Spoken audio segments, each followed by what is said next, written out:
주님께서 여러분과 함께 마테오가 전한 거룩한 복음입니다.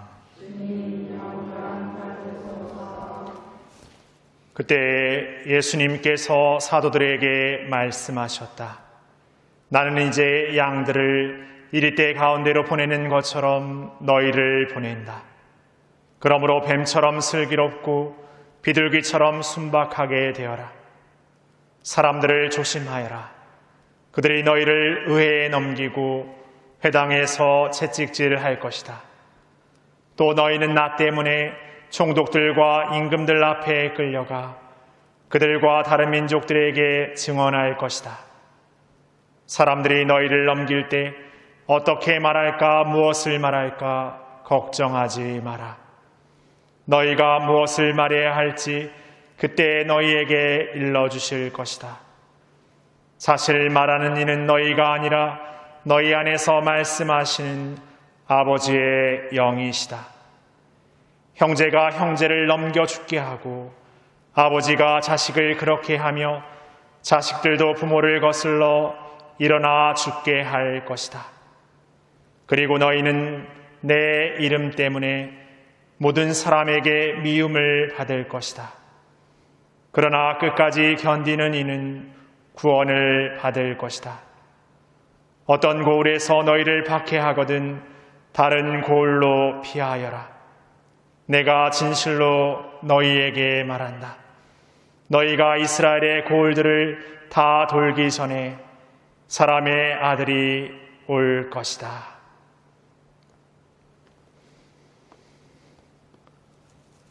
주님의 말씀입니다.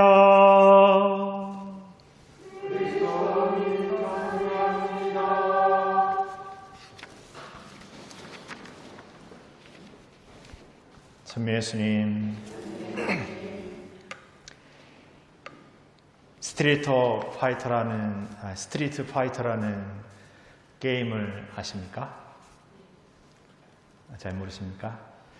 1990년대 그 뿅뿅실이라고 불리는 오락실에서 굉장히 그 붐을 일으켰던 게임인데, 그래서 저도 그때 오락실을 이렇게 그 초등학교 5학년 때 처음 가봤는데, 그 중학교쯤 되니까 이 스트리트 파이터라는 게임이 나왔는데 굉장히 재미있었습니다. 그래서 지금 와서 하는 고백은 아닙니다만은 그때 어머니 지갑에 있는 동전도 빼서 갈 만큼 재미있었던 오락입니다.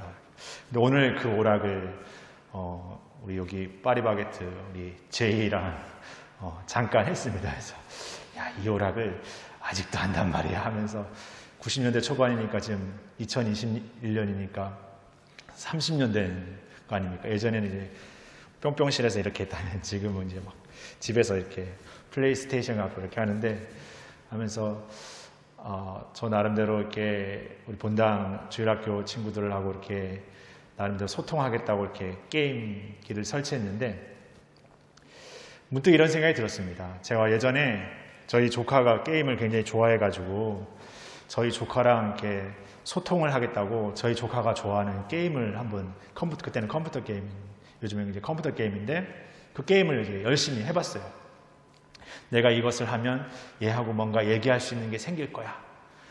나름대로 얘가 그 갖고 있는 어떤 그 입장을 이해할 수 있을 거야 라고 이렇게 했는데 사실 하다가 제가 포기했습니다.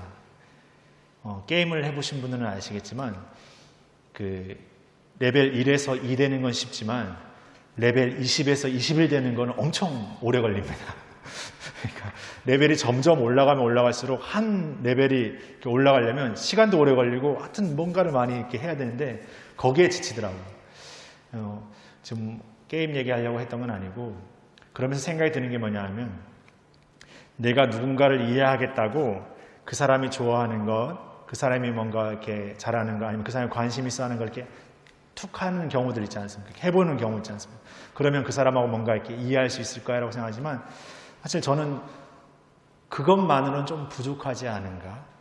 그러니까 내가 그 사람이 좋아한 거를 했으니까 이게 뭔가 그 사람하고 이제 공감대가 형성돼야 된다는 어떤 나만의 계획이고 나만의 어떤 입장인 것이지, 그 안에서 내가 끊임없는 어떤 그 사람의 입장이 되어주는 마음은 잘 생각하지 못했던 것 같아요.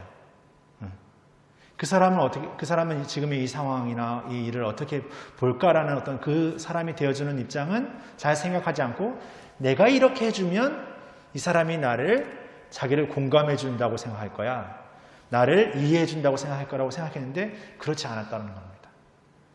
그러니까 나의 계획과 나의 마음으로 누군가를 뭔가 좋아해야지, 더 이해해 줘야지 이렇게 하지만 그것은 나의 계획이 있다는 것이죠. 오늘 예수님께서 이렇게 사람들을 이렇게 파견하시면서 이렇게 증언해야 될 어떤 기회가 찾아왔을 때 무엇을 말할까, 무엇을 이렇게 얘기할까 걱정하지 말라고 다 이렇게 담아주실 것이라고 말씀하시는데, 저는 사제이지만 뭔가 이렇게 신자들에게 혹은 누군가한테 무언가를 말하면서 정말 하나님의 어떤 우리에게 바라시는 뜻을 이렇게 이야기하고 있었는지, 아니면 내가 말하고 싶은 이야기를 말하면서 그런 것이라고 포장하고 있었던 것은 아닌지 생각해 봅니다. 앞서 말씀드린 것처럼 내가 이렇게 말하면 좋은 얘기야, 내가 이렇게 말하는 건 좋게 하려고 하는 마음이야 라고 말하지만, 그냥 나의 계획과 나의 어떤 인간적인 어떤 마음에서의 어떤 선의를 가지고 그 상대가 좋아해 줄 것이고 받아들여 줄 것이고 이해해 줄 것이고 좋게 해 줄 것이라는 그런 마음은 아니었을까 한번 곰곰이 생각해 봅니다. 철저하게 내가 누군가와 관계 맺고 함께 살아가는 안에서 내가 좋게 하면 괜찮고 내가 잘해주면 괜찮을 것이 아니라, 어쩌면 우리가 함께 하면서도 나름대로 서로를 위한다고 하면서도 함께 하지 못하는 것은 나만의 방식과 나만의 논리 안에 갇혀져 있는 그런 모습을 여전히 그리고 계속해서 살려고 하고 있기 때문 아닐까, 이렇게 곰곰이 생각해 보게 됩니다. 오늘 제1독서에서 야곱은 그 창세기에 드러나는 그 하나님의 부르시는 아브라함을 부르셨던 그 모습처럼 이렇게 야곱을 부르시죠. 마찬가지로 야곱도 예 여기 있습니다라고 대답하시면서 너를 제 이집트로 이렇게 내려가라고 말씀하시죠. 근데 이 대목에서 굉장히 중요한 것은 저는 여기라고 생각합니다. 그 야곱을 이집트로 이렇게 보내면서 그냥 가서 잘하라고 말하는 게 아니라, 나도 너와 함께 이집트로 내려가겠다라. 그리고 나는 너를 다시금 이집트로 끌어내 올리겠다고. 이렇게 말씀하신 하나님의 말씀 안에는 하나님께서 그냥 우리를 잘해봐 라고 이렇게 내버려 두는 게 아니라, 어느 순간 내가 어디에 있든 늘 나와 함께 하시고, 내가 어려울 때도 그 어려움을 함께 하시고, 내가 기쁠 때도 나의 기쁨을 함께 하시면서 끊임없이 내 곁에 계시는구나. 그런데 우리는 어떤 순간에만 하나님이 나와 함께 계시고, 내가 좋은 일이 생겼을 때만 하나님이 함께 계시고, 뭔가 내가 안 좋은 일, 잘못되는 일에 있을 때는 하나님이 나를 외면하시는구나, 나를 모른 척 하시는구나 하고 생각해 버렸던 것은 아닐까? 어떻게 보면 하나님이 거기에서 나보다 더 그 나의 아픔을 더 아파하고 계시는 것은 아닐까 생각해 보게 됩니다. 그래서 우리가 신앙을 살면서 때로는 어떤 어려움을 겪고 때로는 어떤 안 좋은 일을 겪을 때 나는 기도했는데도 왜 이럴까? 나는 신앙생활을 하고 있는데도 왜 이런 일이 나에게 생겼을까라고 스스로를 이렇게 자책하고 뭔가 탓하는 것이 아니라, 이 순간에도 이 어려움을 함께 아파하시는 하나님이 계신다는 것. 그리고 늘 그분은 늘 우리의 마음이 되시고 우리의 입장이 되어주시는 분으로서 계신다는 것.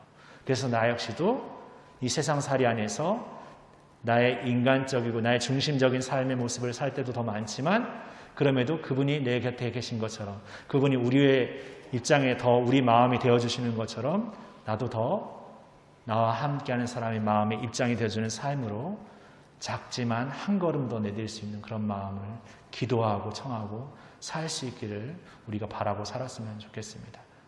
우리가 할 수 있는 것은 우리가 부족하지만 그럼에도 불구하고 그 마음의 어떤 지향과 삶을 하나님께서 주시는 것이고 하나님께서 담아주시는 것이라는 믿음 안에서 올곧게 이렇게 걸어나가는 것이 아닌가 생각합니다.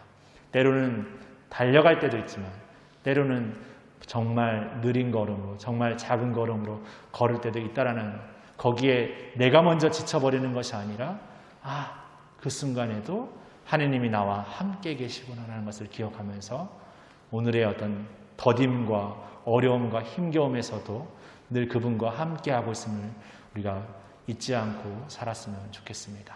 잠시 묵상하시겠습니다.